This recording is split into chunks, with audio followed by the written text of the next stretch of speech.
Imagine waking up one morning to discover that your government has accidentally, or perhaps not so accidentally, approved what essentially amounts to a James Bond villain's lair right in the heart of London's financial district, complete with secret underground chambers, mysterious hot air extraction systems, and convenient proximity to the very cables that carry Britain's most sensitive financial data.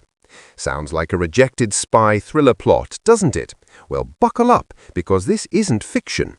This is Labour's China embassy debacle, and it's spectacularly, catastrophically real.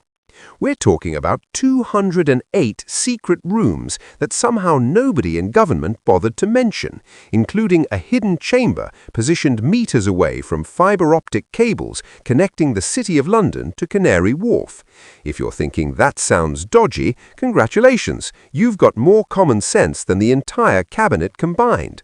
Quick favor, if this is blowing your mind already, smash that subscribe button and hit the bell icon. Over 94% of you haven't subscribed yet. It's completely free, takes literally 2 seconds, and it genuinely helps us expose these stories. Cheers if you did. Right, back to this absolute omnishambles.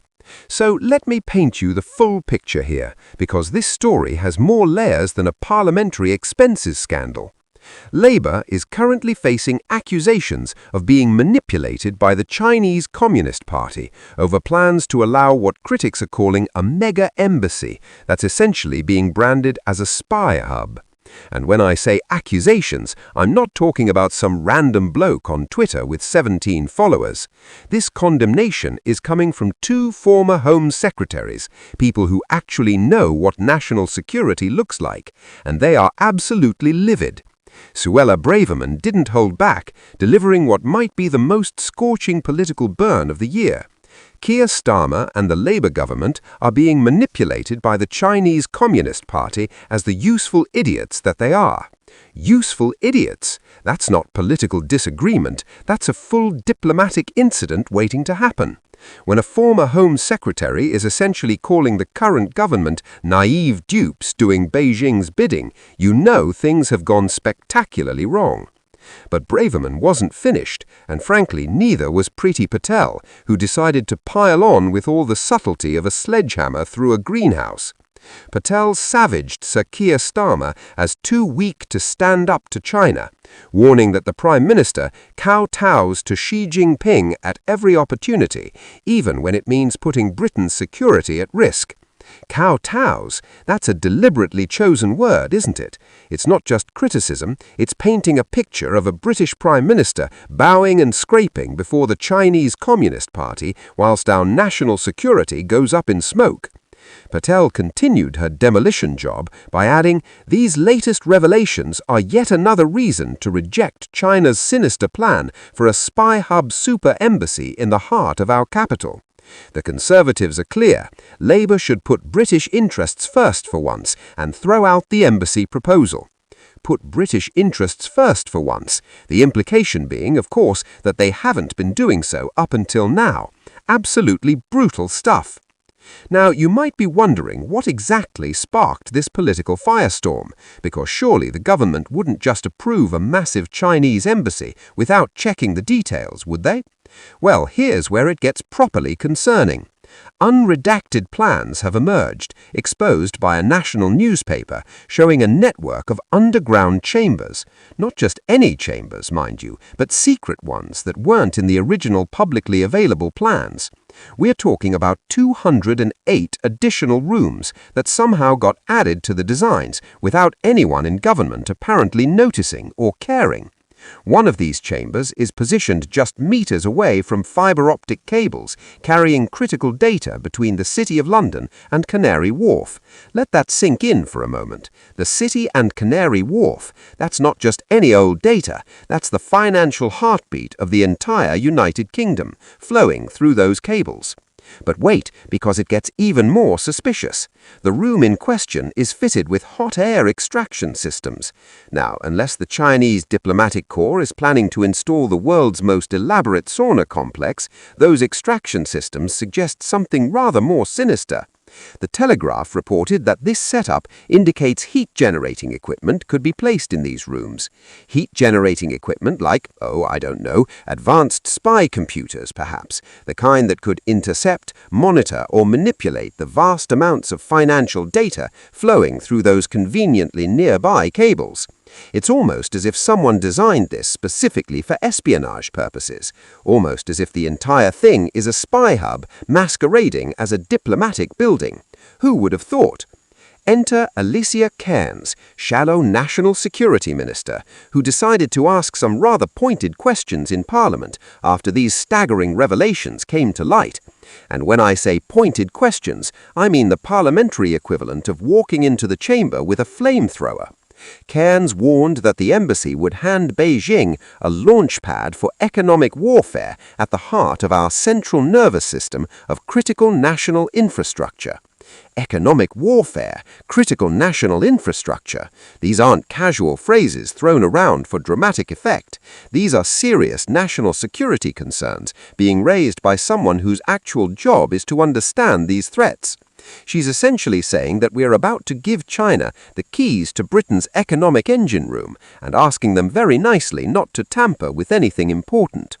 Cairns didn't stop there, though. She demanded to know whether any minister had actually seen the unredacted plans before the Telegraph heroically uncovered them and splashed them across the front page.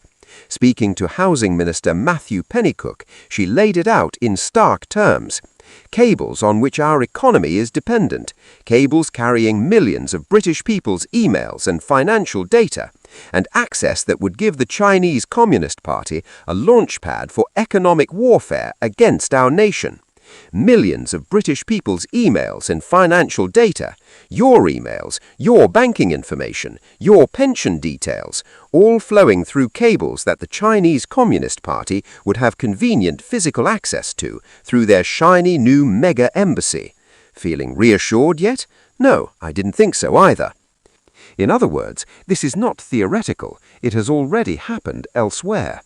Her message to Britain was unambiguous: reconsider this course of action or face consequences. Now, take a step back and appreciate the sheer absurdity of this moment. Britain, once famed for exporting liberal democratic values, is now being warned by American politicians that it risks sanctions for restricting free speech. The irony is so thick you could spread it on toast. Miss Luna went even further, framing the issue not as technical compliance, but as a political war against Elon Musk and free speech itself. That's a devastating line, because it reframes the entire debate. This is no longer about protecting children from artificial intelligence misuse. It becomes about whether the British state is comfortable suppressing platforms that host uncomfortable opinions. And this is where Sir Keir Starmer finds himself trapped between instincts. On one side, the loyally cautious internationalist who wants strong relations with the United States and a thriving technology sector. On the other, the political leader under pressure from activists, regulators, and party figures who view free speech platforms with suspicion. The danger here is escalation.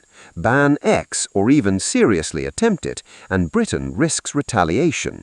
Not just rhetorical outrage, but economic consequences, tariffs, trade delays, diplomatic frost.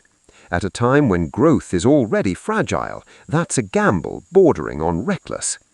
And let us not forget the U-turn factor. Starmer's critics believe this ends the same way many of his toughest-sounding positions do: announcement, headline, backlash, quiet retreat. If that happens, the damage may already have been done, the signal sent, the trust shaken. This entire saga exposes a central tension in modern British politics: the desire to regulate speech in the name of safety versus the reality of living in a globally connected digital economy. You can't pull one thread without tugging the entire web. So, where does this leave us? With a Prime Minister facing pressure from regulators at home, allies abroad, and critics who see this as an attack on free expression dressed up as concern. With a government that wants American investment while antagonizing American tech. and with a public watching another culture war skirmish play out while the cost of living quietly hums in the background. If Sir Keir Starmer truly wants to protect children, the focus should be on enforceable, proportionate rules applied consistently across platforms, not grandstanding threats aimed at a single company because it happens to host inconvenient voices. Because once you start banning platforms, you don't just silence the people you dislike, you set a precedent, and precedents have a habit of outliving the politicians who create them. Thank you for watching British Mirror.